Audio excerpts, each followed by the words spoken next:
नमस्कार, times of Swaraj में आप सबों का स्वागत है और मैं हूं संतोष सिंह। और आज हम टाइम्स ऑफ स्वराज में राजनीति के उस अनछुए पहलू पर हम चर्चा करने जा रहे हैं जिसको लेकर इन दिनों खासा चर्चा हो रहा। अनसुलझित या अनछुए पहलू इसलिए हम कह रहे हैं कि इस दौर में एक राजनीति का मिजाज हुआ करता था जिसको गांधी ने आगे बढ़ाया इस देश में। सरकार के खिलाफ प्रोटेस्ट करना, सरकार के खिलाफ आगे बढ़कर आंदोलन करना, सरकार के खिलाफ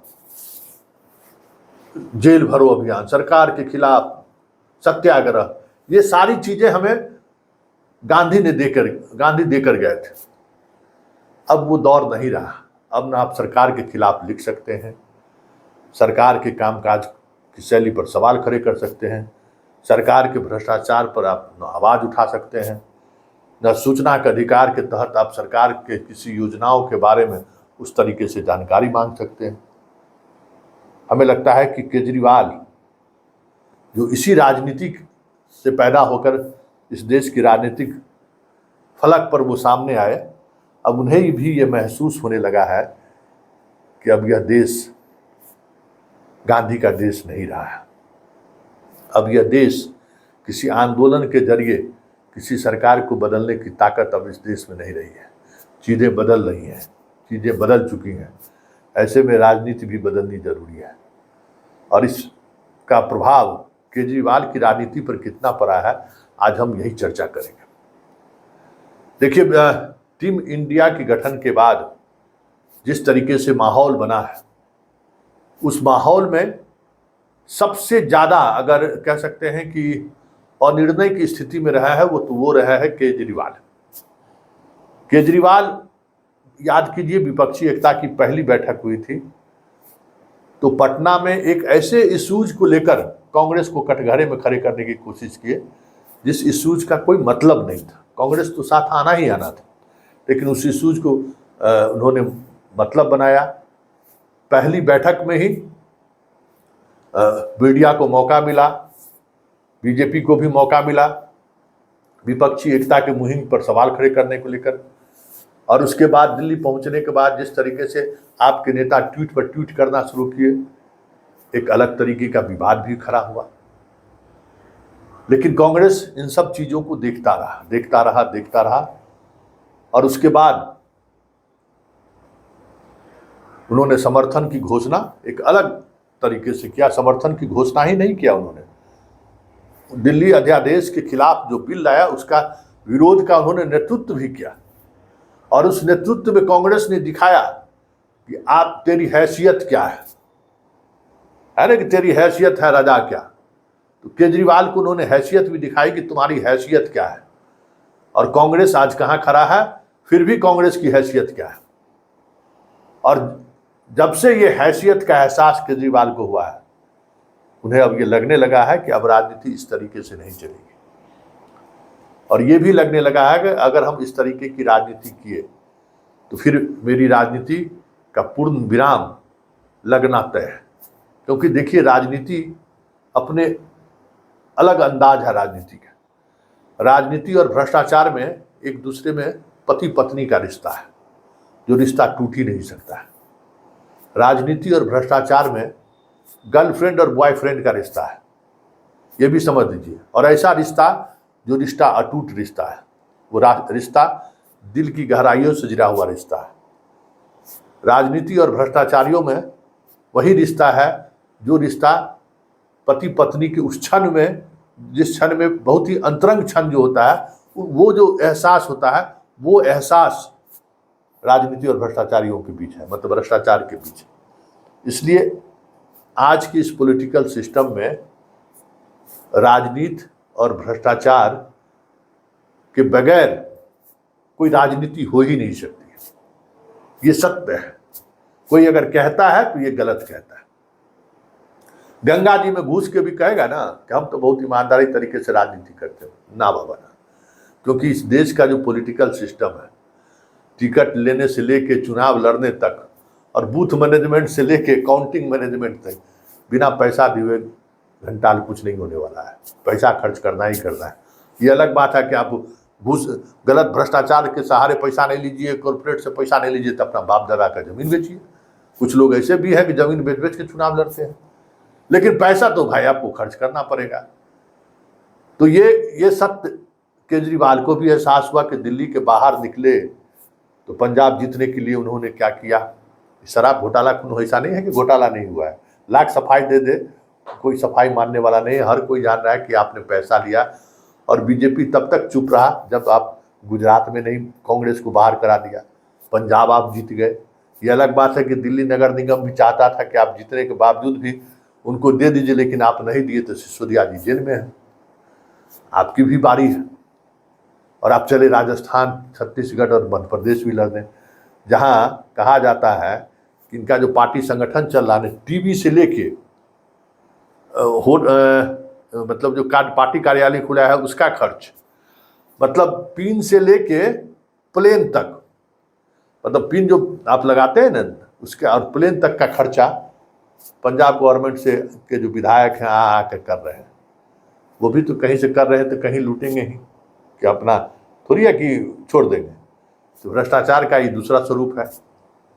इन चीज़ों को केजरीवाल अब समझ रहे हैं कि ज़्यादा पैर फैलाएंगे तो फिर ये चीज़ें बढ़ेंगी, और बढ़ेंगी तो फिर नरेंद्र मोदी तो है ही, और नरेंद्र मोदी अगर 2024 में भी आ गए तो फिर तो हम लोगों का तिहाड़ जेल में परमानेंट इलाज हो जाएगा, स्वाभाविक तौर पर इलाज होगा।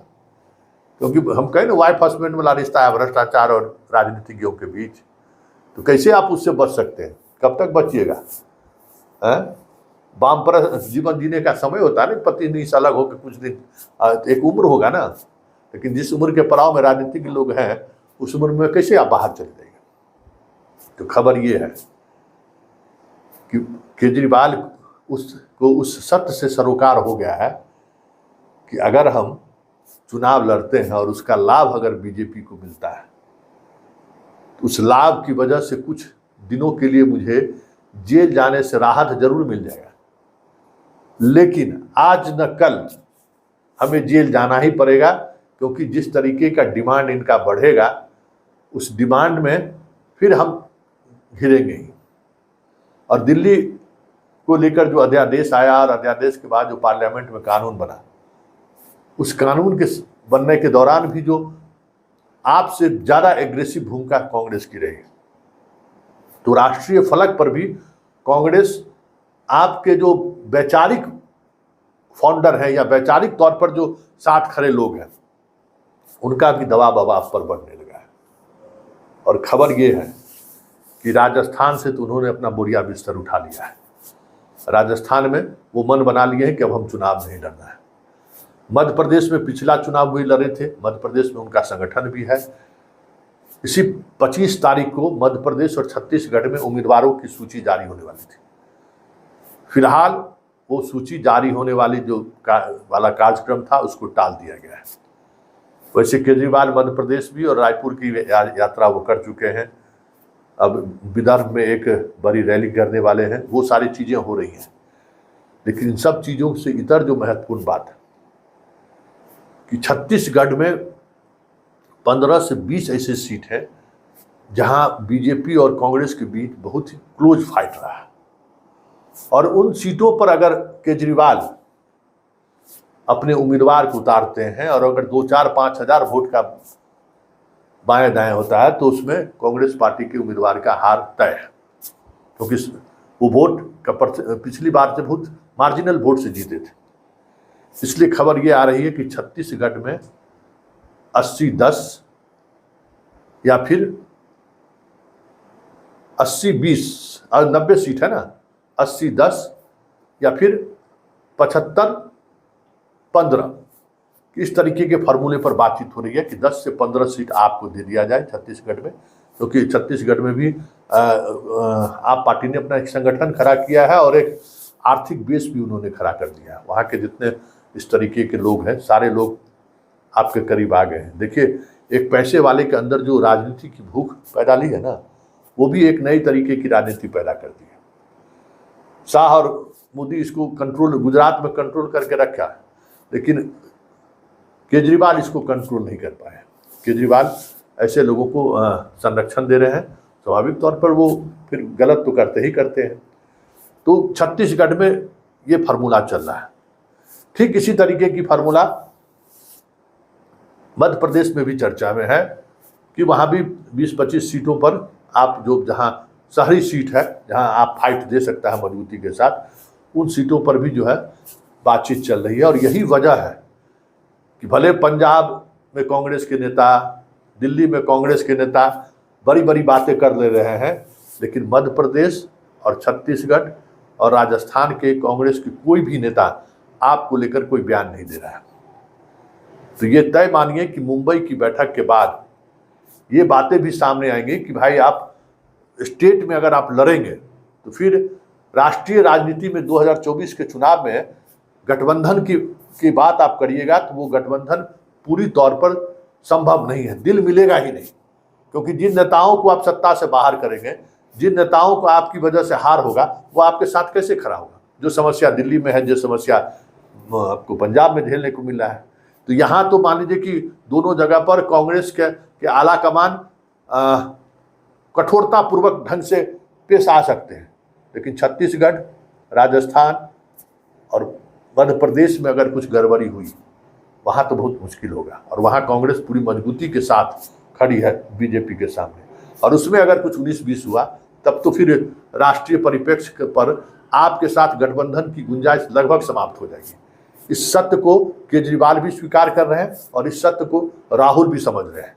यही वजह है कि मुंबई के बाद, मुंबई में जो बैठक होने वाली है, मुंबई की बैठक में एक इस एजेंडे पर भी चर्चा होगी कि हम अगर नवंबर में अलग अलग लड़ते हैं तो फिर मई में साथ कैसे दिखेंगे। और ये खबर आ रही है कि केजरीवाल भी इस मामले को समझने लगे हैं, क्योंकि जैसे जैसे राजनीति 2024 की तरफ बढ़ रहा है, ईडी और सीबीआई की कार्रवाई तेज हो रही है और फिर संजय मिश्रा को एक नई जिम्मेवारी देने की भी बात आ रही है। तो समझ रहे हैं केजरीवाल तो फिर तो मेरा ही नंबर है, वो भी एक डर है। देखिए आगे आगे होता है क्या, राजनीति संभावनाओं का खेल है, लेकिन इतना तय है कि 2024 से पहले जहाँ जहाँ विधानसभा चुनाव हो रहा है, वहाँ भी आप एक अलग तरीके की गठबंधन हिंदुस्तान या इंडिया, टीम इंडिया के बीच देखने को मिले तो कोई बड़ी बात नहीं होगी।